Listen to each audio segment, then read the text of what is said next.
Karine Mokonzi, la baronne, a confirmé bisoke azali na mokumba, azali na zemi, na kanisa, internet, elingo ningana, na ndenge babandomo na sikoyo, Karine Mokonzi, zemi ndenge kokola. Na kanisa bisika mwana kimpumbulu, azali kolenga. Na kanisa bato ebele ata bapesi bango ordre te bazwa zemi, me bakolanda bazwa. Pamba te Karine Mokonzi a confirmé na kati ya château ke azali na mokumba, azali na zemi. Ya nani? Ya papa Félix, tigre noir. Tigre noir. Mokili yango en tout cas ezali penza elengi. Mbote ba papa, ba mama, bandeko. Mbote barando na barandonete. Mbote batoyo balingaka rando na ba oyo balingaka rando te. Mbote ba jeune garçon na ba jeune fille. Mbote bana mike na ba bébé. Mbote ba Sainte Anoirite, Sainte Thérèse, Sainte Ingrid Kabongo. Bandeko en tout cas ezali esengo ya monene. Karine Mokonzi awuti ko confirme ke azali na mokumba, azali kozela abotela biso mwana. Pour le moment ayebi nanu te soki akozala mobali to mwasi. Mais pas na biso ezali déjà suffisant.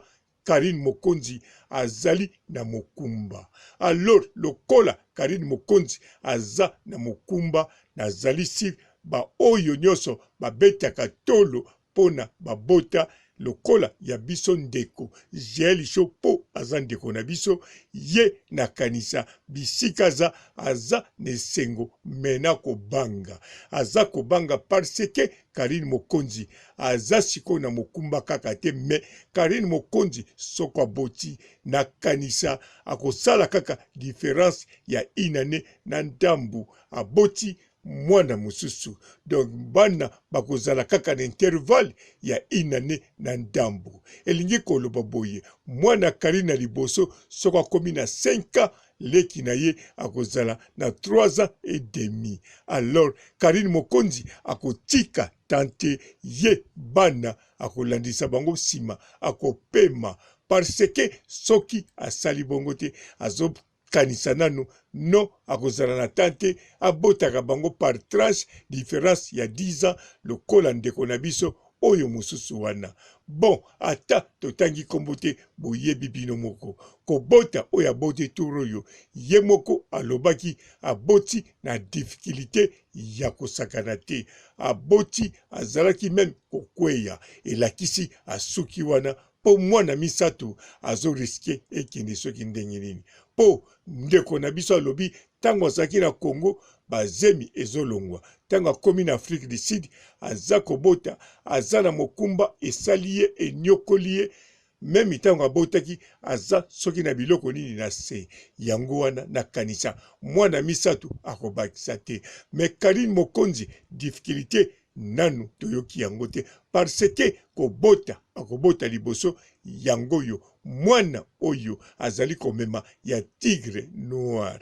Lokola pe mokumbango eza na kati ya château, lokola pe papa na ye en bonne santé, papa na ye mutatonda tablette ya chocolat na libumu. Na kanisa mwana akobotama kolongono pe Karine Mokonzi azali mwasi oyo asimba bakwiti te, balkoli te, mobali pe azali wana na kanisa. Eza kolakisa esigne ya kitoko na mwana oyo bazana na libumu. Mais tozali contre bana moko te, tozali pe contre bandeko nyoso te o babotaki. Au contraire tozane esengo, pamba te bana bazali mapamboli ya Nzambe.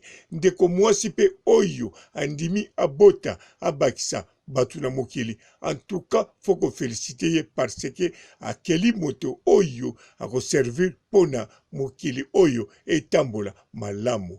Mais awa tozali nde nesengo pona la baronne alobi annonce mokumba na ye na moma moko kitoko oyo azali na ndaku na oya ye mobali. Na ndaku pe ya libala baza na condition moko ya bien.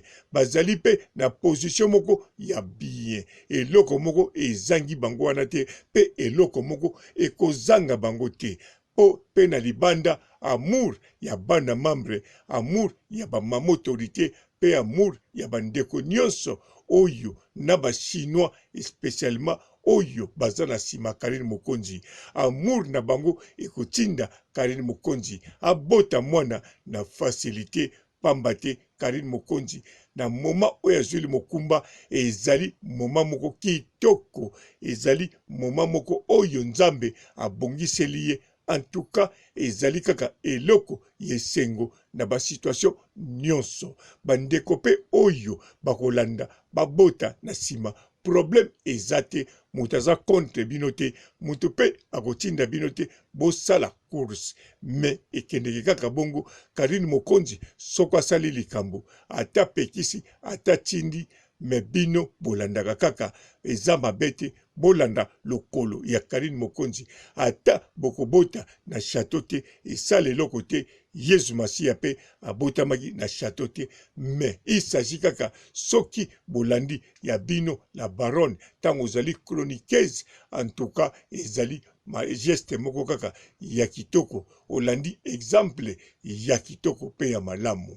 Yango wana ezali penza esengo makasi pona ba chinois na nouvelle o Karine Mokonzi auti kopesa biso na mokola lelo ngai moyena leksango ezate yango na lobi tika na lobele yango batu oyo bayokaki direct ya Karine Mokonzi tina kati te ebongi bayokango atapa nanga pona koyoka yango kitoko ebongi zonga na chez Mokonzi officiel landa video ebandeli tisuka zala penza calme vanda na yo okoyoka makambo kitoko pe okoyoka en détail mokumba ya Karine Mokonzi ye moko tanga kolobango na munoko na ye na kanisa ekotia yo motema esengo na kimia ke oyoka yango na munoko oyanga ngai na yeko pesa kaka en bref mais soki olingi oyoka yango en détail ebongi kende kaka kotala video oyo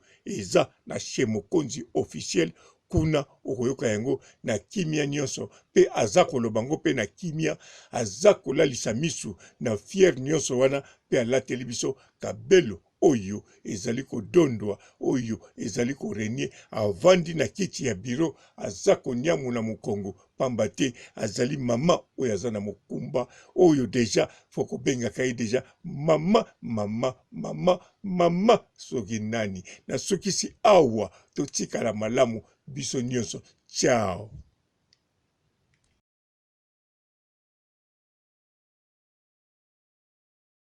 Bonjour fidèles internautes de www.elengiakomba TV. Bonjour, bonsoir, balandi nyonso ya Elengi ya Komba. Congolaise TV. Bon, belé partout dans le monde, partout où vous êtes, partout où vous êtes, Elengi ya Komba TV vraiment. Bonjour, bonsoir, na abonné ba fa nyonso ya Elengi ya Komba Congolais TV. Bonjour à mon boss, on a appelé ça vraiment un pandi. Bonjour à mon boss, JP Kiama. Je salue mon boss Balobi, boss de boss Babi, JP Kiama. Bonjour, na Elengi ya Komba Congolais TV vraiment. Maman la zana chaîne de chaque kitoko ya boss na JP Kiama ta ay boss de boss ya ni ya danger. Donc ba ça tolo la zaki. Ya boss na biso JP Kiama nzambe na ngai ba boss bazali ba boss bazali JP Kiama le boss des boss napesi d'abord bonjour te ba mbote belé na mo boss JP Kiama wana na kozangisa ote donc na ko leka te sana napesa mo boss JP Kiama boss des boss. Mbote belé partout dans le monde, partout où vous êtes, partout où vous êtes, Elengi ya Combat TV vraiment. Bonjour, bonsoir na ba abonné ba fan nyonso ya Elengi ya Combat Congolais TV. Bonjour à mon boss, on a appelé ça vraiment un pandi. Bonjour à mon boss JP Kiama. Je salue mon boss Balobi, boss des boss Babi JP Kiama. Bonjour, na Elengi ya Combat Congolais TV vraiment. Maman la zana chaîne de chaque kitoko ya boss na JP Kiama ta ay boss des boss ya ni ya danger donc on va accepter le la zaki. Ya boss na biso JP Kiama nzambe na ngai ba boss bazali ba boss bazali JP Kiama le boss des boss. Napesi d'abord bonjour te ba mbote belé na mo boss JP Kiama wana na kozangisa ote donc na ko leka te sana napesa mo boss JP Kiama boss des boss.